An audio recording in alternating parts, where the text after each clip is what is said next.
You'd be surprised how many household tasks can be done in 60 seconds or less. But doing random 1-minute tasks won't necessarily make your days easier. Most habits work not in isolation, but as part of a system that creates a streamlined day. So while I love 1-minute habit videos, I'm taking a slightly different approach by showing you how stacking 1-minute habits in different areas of your home can make life easier. So to get us going, let's do the dishes. Stop thinking of your sink as a dumping ground for dirty dishes. Instead, treat it like a station in an assembly line, a step-by-step workflow where items move efficiently from one stage to the next. When one station gets backed up, the whole system stalls. To avoid this, here are a few simple habits to keep things moving. Fill the sink with hot, soapy water. If your sink is large, use a smaller bin to save water. As you cook, drop used items into the soapy water immediately. Wash during downtime. When your soup is simmering or the veggies are roasting, take a moment to wash or rinse the items in the sink. This knocks out a good chunk of the cleanup before dinner even begins. Clear the table right after eating. Everyone can grab their own dishes and bring them to the sink. For young kids, it'll take some time to teach them this task, but most tables can be cleared in under a minute. Now the next step in this assembly line process of washing the dishes and getting everything fully cleaned up from dinner will take more than a minute, but the previous steps you've taken have helped to make this step much simpler, and so you're going to do that, and then you're going to run the dishwasher before leaving the kitchen. Even if it's not completely full, even if someone might eat a bowl of cereal later that night, just get it started. This keeps the process moving. And finally, unload your dishwasher first thing in the morning.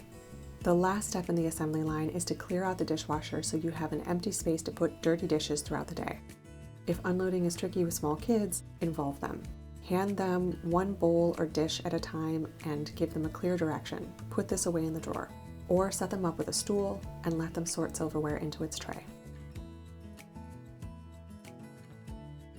I do a load of laundry every day and I've timed it. It takes a total of 10 minutes spread throughout the day. People often perceive laundry as a time-consuming chore, but when done consistently, it breaks into quick 1-minute tasks. So in the morning, I gather clothes and toss them into the washer as pajamas come off. This takes about 1 minute. Then I start the load. A little detergent and a quick press of a button, 30 seconds at most. If I'm going out for the day, then I'll wait until evening to do this, but otherwise I start it right away. When the wash finishes, I transfer it to the dryer, hang a few items, and get it going. Again, this is about 1 minute. The next step is to sort right out of the dryer. My system used to break down when I didn't do this. Rags and hand towels get folded immediately and put away, and then clothes are delivered and put away in about 4 minutes total, which works out to 1 minute per person in my household. The final step is in the evening, I gather any dirty clothes that people wore that day and pop them into the washer. By breaking it down, laundry never feels overwhelming or takes over my day. It's a perfect example of how the 1-minute rule creates simple, effective systems. Decluttering is an area where people get paralyzed by the sheer scale of the task. While sometimes we do need to buckle down and spend large chunks of time doing it, a lot of progress can be made in small doses, and once your home is decluttered, maintaining it becomes easier when these simple habits feel second nature and happen alongside other routines.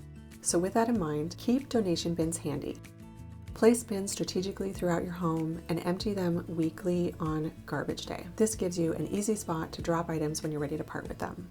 Do a garbage day sweep. While emptying trash cans, scan surfaces, drawers, closets for any lingering items that can be tossed. Use wait times. Rather than scrolling Instagram when you're waiting for your chiropractor, clear digital clutter from your phone like old photos, videos, and apps. Use public trash cans. So when you're pumping gas, use that time to tidy your car. A trash can is right there so you can easily pull out the trash that has accumulated, and then you don't have to keep a small trash can in your car. Declutter during routine tasks. So when you're meal planning or ordering groceries, clean out expired items from the fridge or pantry. When you're folding laundry, toss mismatched socks. And when you are tidying up toys, grab any toy that is broken and get it in the trash. Eliminate duplicates. Once you get into the decluttering mindset, you'll start to spot how many multiples you own of things. Keep one and let the rest go. Declutter your junk drawer. Each time you open it, toss one unnecessary item. Slowly but surely, you'll have a fresh drawer that is no longer a junk drawer. Now it's a utility drawer. Pause before purchasing.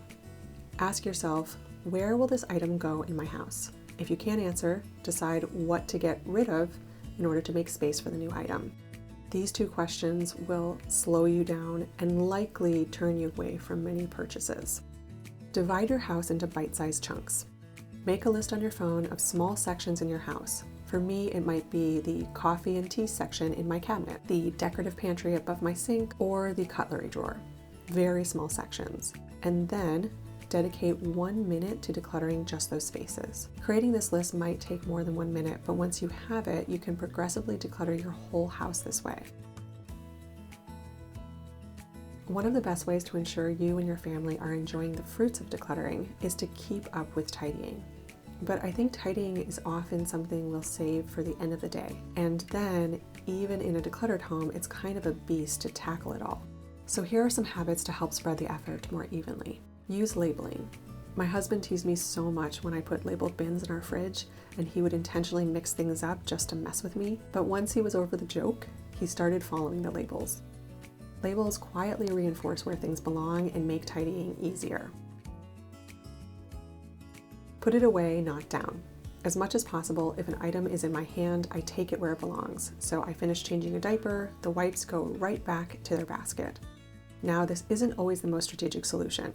Like when I'm cleaning the kitchen at the end of the day and it's just become a magnet for random stuff, I don't want to keep leaving to put individual items away. So in that case, I like to use the go back bin. Then I can consolidate homeless items and deliver them in one fell swoop. Never have empty hands. As a rule, when you're leaving a room, scan it for anything that needs to be relocated somewhere along your path. Do 1-minute resets in common areas. Typically, this will be one category of things that gets put away in this length of time, like just the books or just the magnetiles. But it's one less thing that needs to be handled at the end of the day. Recently, a friend mentioned that she was overwhelmed by the paper clutter piling up in her kitchen, but she had no idea how to stay on top of it, which I understand because I used to feel this way. But this is actually very easy. First, you need to have 3 categories: action, reference, and recycling. Action are things that you need to deal with in the next week or so. Reference are things that you might need to deal with at some point, but you're not sure. And recycling, it's junk. Get it out of there. What you may find is that if you're someone who struggles with determining if something is junk, having a reference folder will start to make it much clearer. The next few suggestions are habits related to arriving home, and they stack onto each other. So first, fully empty the car when you get home. This might take extra trips, but it saves future headaches of wondering where are the kids' gloves or where are their rain boots. Then put shoes and coats away first thing. Make sure there's an easy place near the door to do this, and yes, you are going to have to reinforce this 100 million times with your kids. Then immediately empty your bags. Open up the diaper bag, the purse, the lunch bag, and set everything back to 0. This means pulling out clothes that need to be put into the washing machine, emptying out old food, and restocking the diaper bag and the purse with items that you've run out of. In this process, you will likely find items that do not belong in your home and need to be relocated. This happens for us all the time. We end up with tons of stuff from grandma's house and it needs to go back to grandma. So I have a go backs bag that's by the door on a hook, and in there I can put everything that needs to be taken elsewhere. So this is library books, returns that need to be dealt with, mail to be sent, and lots of stuff that belongs at grandma's house. Deep cleaning is my problem area. I have perfection paralysis here, and I never want to start because I perceive it will take 100,000 years to clean my house. This is an area where I just have to say to myself, perfection is temporary, good enough lasts longer. I read that in a comment section somewhere. So if you're like me, ask ChatGPT for help.